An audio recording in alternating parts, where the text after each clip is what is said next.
Hello and welcome. Before I get to the match, I would like to talk about the Cloudflare data leak. Basically, Cloudflare has been leaking sensitive data to random requests. This data was cached by search engines and likely other parties as well.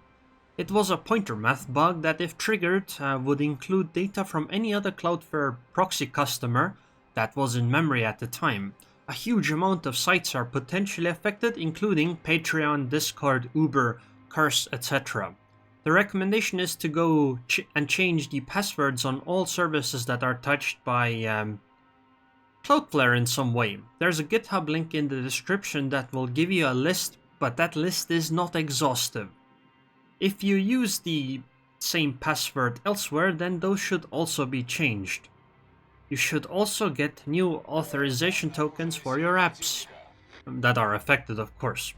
Now, this situation sounds dire, but in reality there isn't that high of a chance you're affected. But you could be, and it's better to be safe than sorry. Okay, so enough about that. It's a pretty big deal because, you will have to change your passwords. However, I recommend using things like password managers like KeePass. That tends to make it easier because it gives you a list of all the sites that you have, so you don't have to necessarily remember all of them. Anyways, let's get to the match. This was a match sent in by Kopaz, and he is in the Krispy Kreme, or the Tier 5 Soviet cruiser, the Krasny Krym. And this is a pretty recent match, and it's supposed to be one of the best Krasny Krym matches that there have been. So, Kopaz spawned near the seaside and went to the sea cap immediately, and is essentially firing at a Marblehead. That's not a very good ship in my opinion. So, the thing about the Krasny Krym is that people don't consider her to be a very good ship. Part of the reason is that she has 130mm guns, which are basically destroyer guns, at least Soviet destroyer guns. And as a tier 5 cruiser, she doesn't really bring enough other stuff to make it worth it. At least that's what people seem to think. I don't know, I've never played this ship before. And this is pretty much my first look on this ship being played. Well, except the fact that I've already watched this match a bit. So he didn't actually go into the C cap, which I find interesting, and he turned around and is heading towards the B cap, which actually I think is a good idea as a cruiser. Because as a cruiser you are fairly, at least the armor scheme on the ship seemed to be very weak. That is, you are very fragile, so you probably don't want to go and try to tank many hits. The cruisers at these kinds of tiers are pretty weak to any kinds of shots anyway. So, the ship just brings a lot of guns. I suppose it looks quite a lot like you think the St. Louis looks like in the bottom left corner, I suppose, with a million guns everywhere. However, actually the St. Louis has a big higher caliber gun, I believe. I think those are 152, but I might be mistaken. So, V-170, which is a destroyer that is probably going to do nothing, is going to have a very, very bad time because this ship is fairly maneuverable, at least it seems to be fairly maneuverable, and, Kopaz has played the game before. It's not his first time playing this game, so he's unlikely to be torpedoed by this German destroyer. Instead, I think what's much more likely is that this German destroyer is gonna die in... I was hoping 2 salvos, but I guess not. Maybe 3. We'll see in a moment. The gun arcs don't seem to be very good on the ship, though. Well, she went down, and I suppose Kopaz doesn't really want to get closer anyway because of that New York. That likely fired upon him. Although that, might not be the case because this is tier 5, so people do crazy things on this tier. I think the right decision here is to put more distance between him and the battleship, at least for now, and maybe do a turnaround. At least keep moving all the time so you don't get picked off easily. But the reason for the distance is that while if you did turn around and went closer, it would be easier to try to kill the New York. However, I think the Krasny Krym is more likely to die before the New York would. So I think his decision is correct.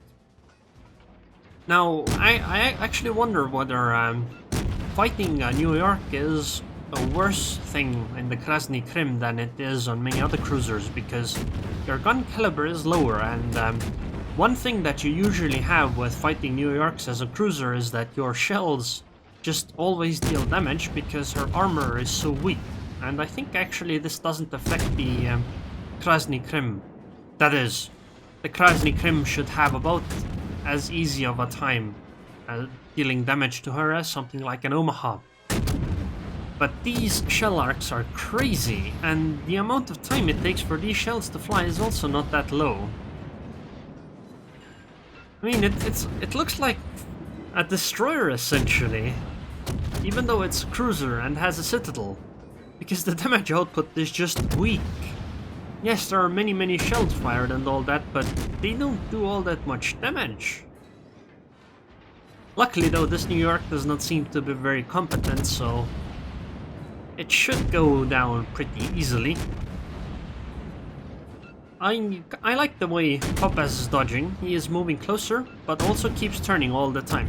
If you want to see how he's turning, just look at either the bottom left side or the bottom right side on the minimap or the compass. Is that thing in the left corner even called a compass? I don't know.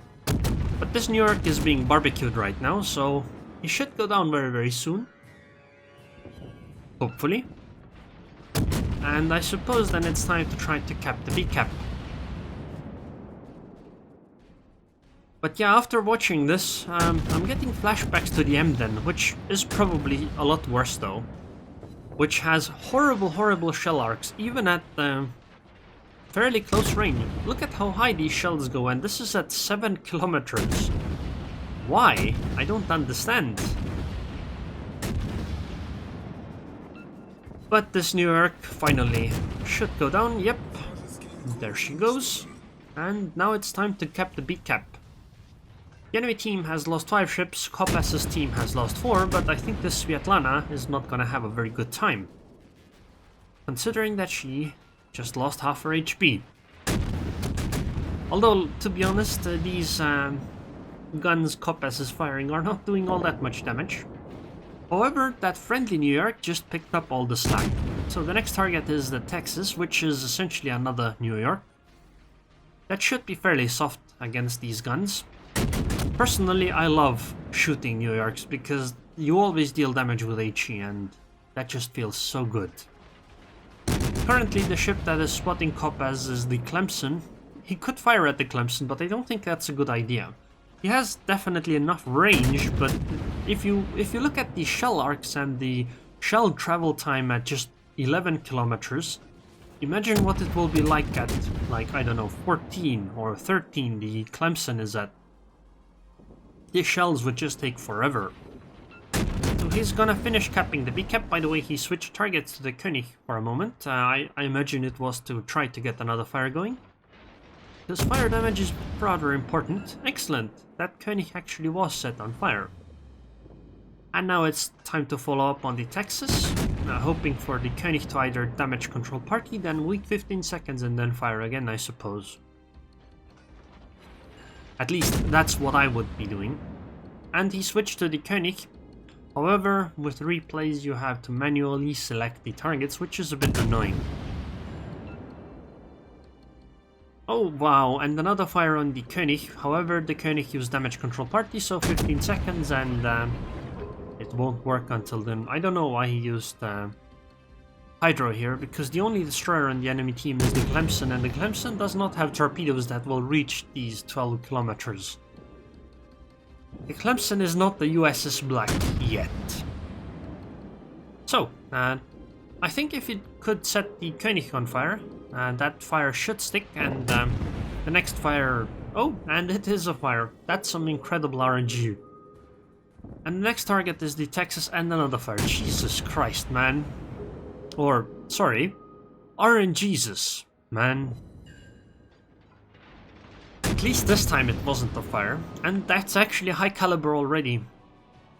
He's really fortunate though that these battleships have been firing at pretty much everything else. I suppose having a carrier that's out in the open near battleships is has its uses. Okay, hopefully this will be a fire on the König, and excellent, the Texas burned down, and that's an arsonist.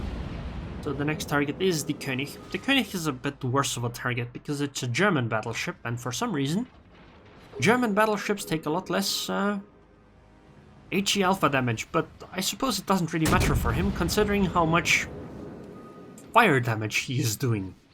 The König actually did appear to fire towards Kopaz, but it did nothing at all. I think he's aiming too high actually at the moment. Maybe not though. Torpedoes incoming by the carrier. Well, not on Kopaz, but the enemy battleship. But Kopaz seems to have actually switched target to the Bogue. Look at that 11-second shell flight time. 11 seconds. I think a Yamato can fire like 23 kilometers in that time, or something crazy like that. But then again, it is a Bogue. It's not a very difficult ship to hit. He's being shot at by the König, so he starts moving. I think that's a good plan. Wait, no. That doesn't make any sense, because if the König did fire at him, then he couldn't fire at the other target. Huh. Okay, so, another fire on the König. This fire RNG is unreal. This, like, I've thought that I have had a good fire RNG. My fire RNG is nothing compared to this guy. This is ridiculous. Okay, although to be fair, the HE alpha damage is not that high. Next target, well, I suppose he keeps switching between the Bogue and the König. And it seems Mr. Tanman, which is the Tsuiho, is a bit annoyed with what Kopaz and his team are doing. They keep whining about camping, which I suppose you could think about it, but then again, you have to remember that Kopaz is a cruiser, not really meant to fight battleships head-on. Destroyers maybe, but considering that... And oh my god, 2 citadels on the Bogue. Very nice. But then again, you know, consider the fact that that destroyer was backed up by 2 battleships, so... Maybe the carrier should forgive him. Kopaz does say that he is still firing, but that's not actually true, is it? Because, you know, it's really not happening. People just didn't fire at him, or they just missed. So, 2 enemies to the left, which is a carrier that seems to be in the left side of the map, and a destroyer that is chasing a carrier at sea. This is incredible, because from what I understand, the Krasny Krym is not considered to be a good... Sorry, let me rephrase that. The Krasny Krym is considered to be an absolutely terrible ship. Probably Emden levels of terrible. And here we have one that has 167,000 damage at tier 5. That's incredible. Just incredible. The RNG is unreal. Okay, so there seems to be planes incoming. Kopaz was not really paying attention. He was probably amazed and chatting on Discord about this, but there are the planes. And he probably selected them, but because it's a replay you can't see it. And yeah. This has been going really well for him. I bet if he... you know, the one thing that's missing here is detonating something. And oh my god, this carrier is still whining about camping. So... Okay. Well, that's... This isn't something I recommend doing. However, I think at this point it doesn't really affect the game. Seems like Kopaz got tired of whatever the carrier was talking about, so... You know, he took drastic action. So I don't recommend team killing, ever. I don't care if people trash talk. However, I really do mind if people do actions that intentionally threaten the game. At this point, it doesn't really matter. There's essentially no way that they're gonna lose the game. However, I really dislike it when people do things that threaten the game. I don't mind it at all when people trash talk though. Anyways, nothing really happens here, so let's just speed through it. I mean, we'll see if anything happens quickly. Fires random torpedoes. Oh, maybe he'll get the shot on the Hosho. Come on, one more shot. And okay, he gets the fire at the Hosho. However, the Hosho gets killed right before those right before those shells actually get anywhere. So yeah, to be honest, the game wasn't all that interesting. I mean, it is a tier 5 cruiser, they aren't all that interesting in general. However, if you think about it, a tier 5 cruiser dealing 167,000 damage, that is incredible. So he got Confederate, Arsonist, Witherer, High Caliber, 167,000 damage, 248 shell hits, 2 plane shutdown, 20 fires, 3 citadel hits, I think all of them were on the Bogue with HE, 1 solo cap and 2 ships destroyed. Team score panel says 2104 base experience, with number 2 being at less than 1300, and that's the New York. I think that was next to him even. Detailed report. Well, this is the damage. 81,000 fire damage, 85,000 HE alpha damage, so yeah. I definitely can see where people are coming from when they say that the ship is terrible. The HE alpha damage seems to be horrible. And to be honest, he only really got that much damage done because of the fires. By the way, this is, from what I understand, this is the damage record with the Krispy Kreme, so hats off to him.